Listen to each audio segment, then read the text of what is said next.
লোকসভা নির্বাচনের একেবারে শেষ মুহূর্তে নির্বাচনী জনসভা করে তাক লাগালেন রতুয়ার বিশিষ্ট সমাজসেবী শেখ ইয়াসিন।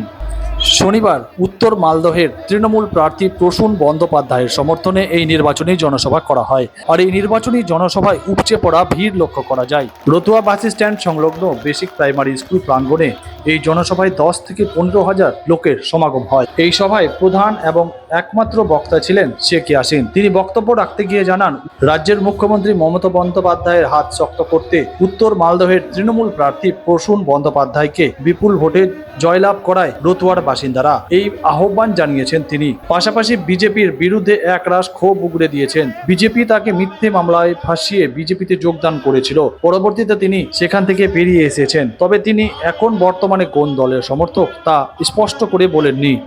দাদাজি, আজকে সভাটা আমি এই জন্য করলাম যে 5 বছর থেকে এখানে বিজেপির প্রার্থী আছে। 5 বছরে একটাও মানুষের কোনো কাজ করেনি উত্তর মালদায়।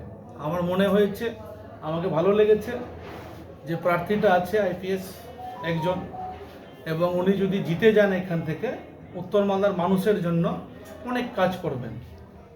তাই আমি আজকে আমার আসা 4 দিন হলো। এই 4 দিনেই আমি ফোনে ফোনে কথা বলে প্রোগ্রামটা করেছিলাম।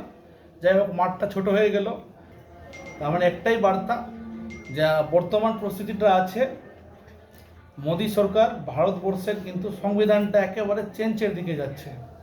তাই আমাদেরকে সবাইকে এক জায়গায় থেকে আমার মনে হয়েছে যে প্রসূন বন্দ্যোপাধ্যায়কে ভোট দিলে এলাকার মানুষের লাভ হবে। তাই আজকে আমি এই মিটিংটা করেছি। আমাকে ভালো লেগেছে, আমি মিটিং করেছি। আমি চাইছি যে এখানকার মানুষ, উত্তর মালদার মানুষ প্রসূন বন্দ্যোপাধ্যায়কে ভোট দেয়। View news Bangla.